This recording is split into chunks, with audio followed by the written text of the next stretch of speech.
Hey everyone, it's Warren. Welcome back to my channel. It's been a while since I've actually made a video for you guys. Today I have a birthday book haul for you guys because I just recently celebrated my birthday. I turned 21, so I'm finally legal. My birthday was actually at the end of October, so I'm a little bit late getting to this video, but better late than never. And some people gave me some money for my birthday, and obviously I had to go buy some books with it. But my birthday is not the only birthday that I celebrated last month. I also celebrated the 1-year anniversary of my Booktube channel. I don't know where the time's gone, it just has flown by so fast. So I want to just say a huge thank you to everyone that subscribed, and just thank you so much for being such an awesome community to be a part of. I don't know, just the fact that this community exists, that I have a voice that I can talk about books on, it's all awesome, and I'm just super amazed that I've been on this long. And so I am just so sincerely thankful for just everyone that supports this channel and is my friend. I can't wait. Year 2 of Booktube is going to be phenomenal. It's going to be even more creative and more fun and more exciting than year 1 has been. So yeah, that was something awesome to celebrate. And then on to my birthday, of course, we got books. And I know you guys want to see all the books that I got for my birthday, so I will show them to you. There are actually quite a lot. The first book would appropriately be Kingdom of Ash by Sarah J. Maas, the last book in the Throne of Glass series. I've already finished this book and it was amazing. It was so emotional. It was such an epic conclusion to the series. Earlier this week I posted a huge, massive 45-minute long reading vlog of my live reactions to just reading the stuff that happened in Kingdom of Ash. It was insane and intense. This is the Barnes & Noble exclusive edition, and it has the poster inside. Here is the poster. I don't know if you can see that with kind of like the glare, but here it is. And then the bare book itself is so pretty. It's got Sarah's signature and a sword on the front, and then the spine says Kingdom of Ash. I love it. It's so beautiful. This book came out on October 23rd, and I bought it to celebrate my birthday because I was turning 21. I thought, you know what? I should get myself a gift. This book was amazing. I gave it 5 out of 5 stars. I was super emotional at the end of it. I just can't believe the series over, but I really loved this book and just the whole series. Continuing with the Throne of Glass books, I got the Throne of Glass Collector's Edition, and this, I'm so happy to have this. This I got as kind of a reward after reading and surviving Kingdom of Ash. And I wanted to get this because I feel like collector's editions, at least in my opinion, are something that I should earn. I shouldn't just buy the collector's edition because it looks pretty. I want to get it because I've supported a series or an author, and of course, since it's Throne of Glass, like, yeah, I'm gonna get the collector's edition. So I got this after I finished reading Kingdom of Ash, sort of as a reward, and also just kind of to honor the series ending and to celebrate, you know, Sarah J. Maas's success with the series.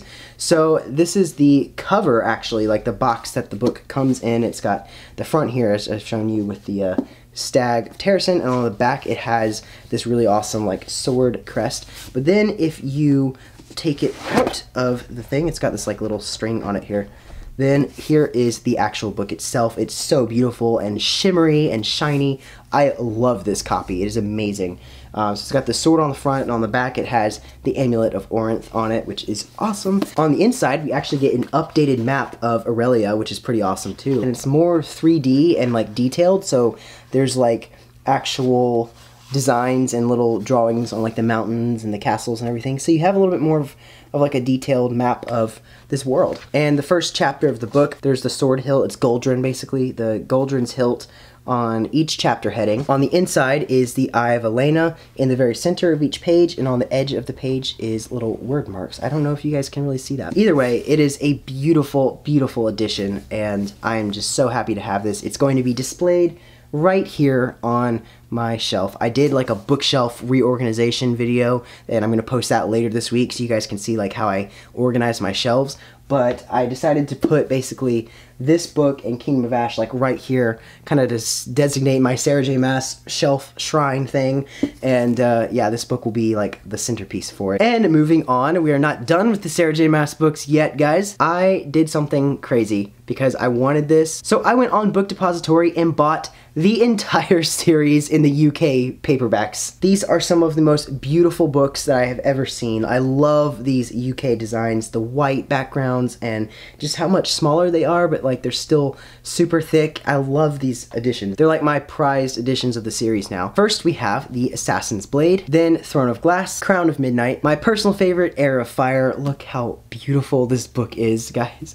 I love it so much, like the white and the green on the front and the design on the back. It's so beautiful. I love this book so much. Queen of Shadows, Empire of Storms, Tower of Dawn, and Kingdom of Ash. These editions are wonderful. They're so pretty. They look amazing on my shelf, and they were really enjoyable to read. When I reread the series last month to get ready for the final book, I actually reread them all in the UK paperback edition since I had just gotten them. I will warn you though, if you want to get these editions, beware that the covers do rub off. I don't know if you guys can see this very well, but like the Empire of Storms cover, like the edges here have kind of rubbed off. They're supposed to be like a shiny blue, but like just holding on to the cover so much has kind of like rubbed it off. So just beware, like if you want to read these, just like don't hold on to the cover page or something. I know a lot of people just like them because they're pretty, but like if you plan on reading them, the spines kind of crack easy and the covers wear off, so they're a bit fragile, but they're so beautiful. If you guys are interested in getting these editions because they're so beautiful, I will leave the link to them on Book Depository down below in the description.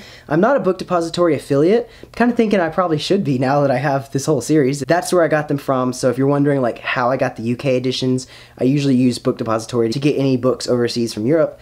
And yeah, so these are just so gorgeous. I love them. And finally, moving on from all the Sarah J. Maas hype, I picked up another classic from Barnes & Noble because you guys know that I am trash for their leather-bound classics. The reason I buy so many of them is because the way that they're designed and the covers make me excited to read them. It makes me excited to read old literature that most people today just think is boring and are forced to read for school. And I'm actually looking to like read and expand my mind and connect with a culture, and that's why I love reading classics, and that excites me to want to read them. So I picked up The Merry Adventures of Robin Hood. I love like this green design here.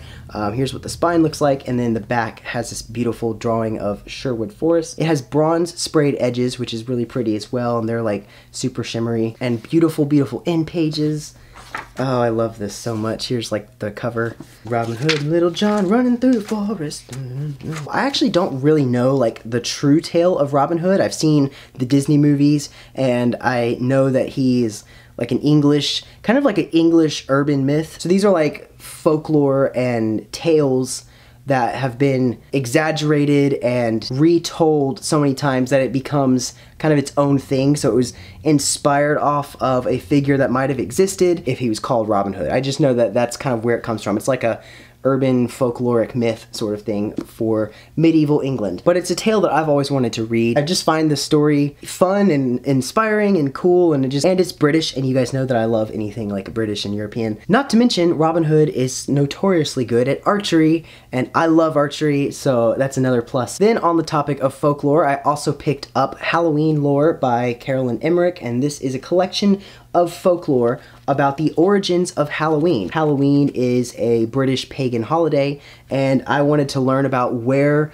the jack-o'-lantern comes from, where do ghosts and poltergeists and all of like the lore and origins of like why we go trick-or-treating and all of that, and like where all that came from. So this book analyzes different folklore like witches, jack-o'-lanterns, animal familiars, and house elves and house wights, and just sort of explains how these things came to become popular. I found it really cool. I enjoyed reading it. I actually read this on Halloween night, and it was great to get into the spooky mood. This is just another book to add to my growing collection of folklore and just learning about ancient traditions and holidays. The next book I picked up is one that I'm super excited to have. It's for a book series that I love so much, and that is The Hobbit, the 75th anniversary edition. The reason I wanted this is because of the gorgeous dust jacket. It's got this beautiful drawing of like Middle Earth and the Misty Mountains, and I really love this. This was released in 2012 when the first Hobbit movie came out. It's one of my favorite stories. I am obsessed with Tolkien. I love the Tolkien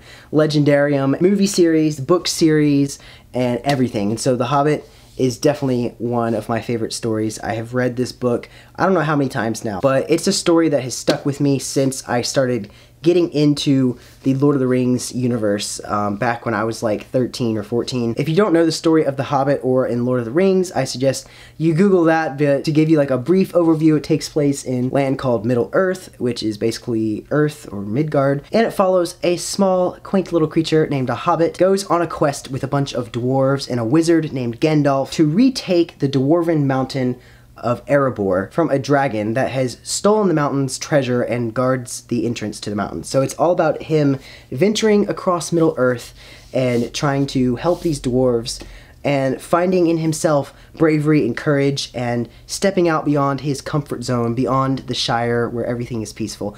I really love the deep themes of the story about just being bold and having courage, taking chances, and going on an adventure. That's something that I got out of this story, and that's why I love it so much. Next up is a book that is so incredibly popular in the bookish community. It's written by a popular author.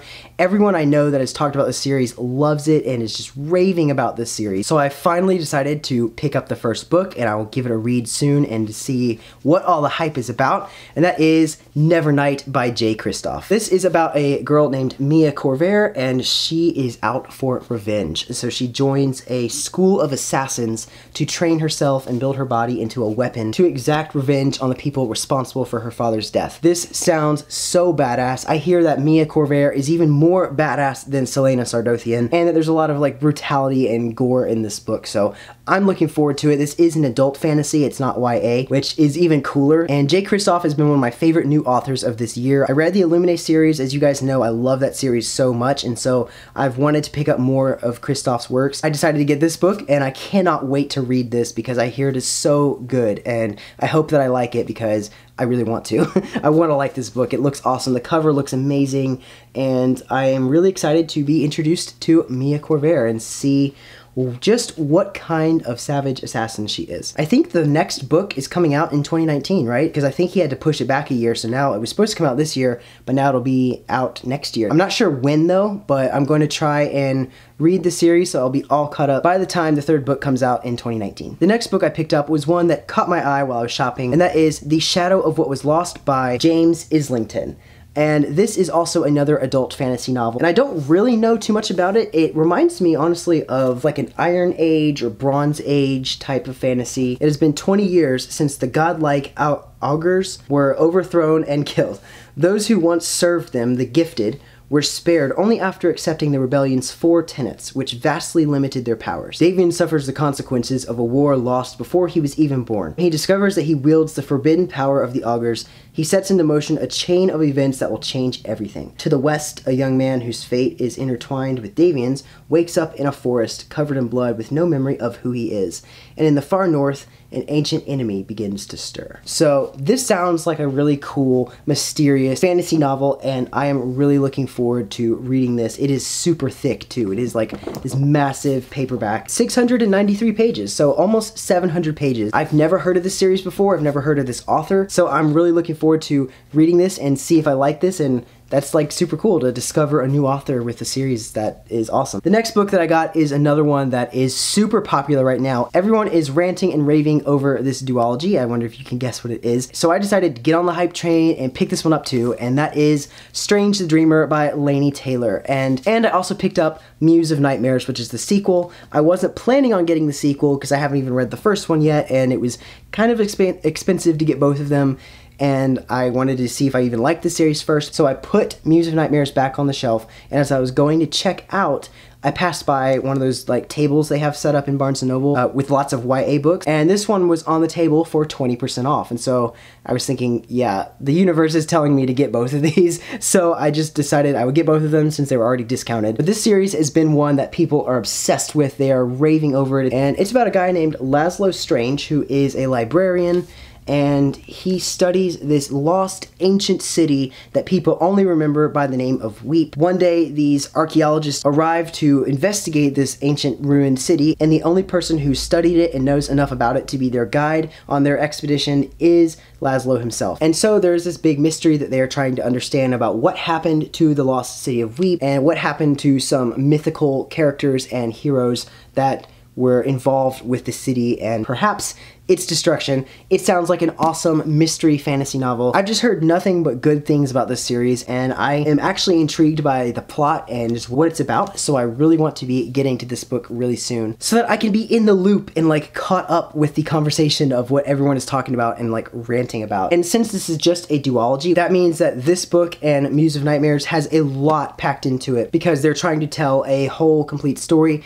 in the span of 2 books. I am super excited to read this, as I've said like 1,000 times times already, and I can't wait to pick this up. So those are all the books that I got for my birthday book haul. I hope you guys enjoyed. I had a really great birthday. I didn't do anything huge, but I enjoyed spending some time with my family, eating my favorite meal, and having a glass of wine. It was really awesome. Thank you to everyone who knew it was my birthday and wished me a happy birthday. I appreciate it. Let me know in the comments if you've read any of the books on this list and what your thoughts are on them, or if you're also interested in reading these books too and want to hear my thoughts, let me know down below. Consider subscribing to my channel if you're new here and you want to see more videos. Thank you guys so much for watching, and I will see you really soon in my next video. Bye!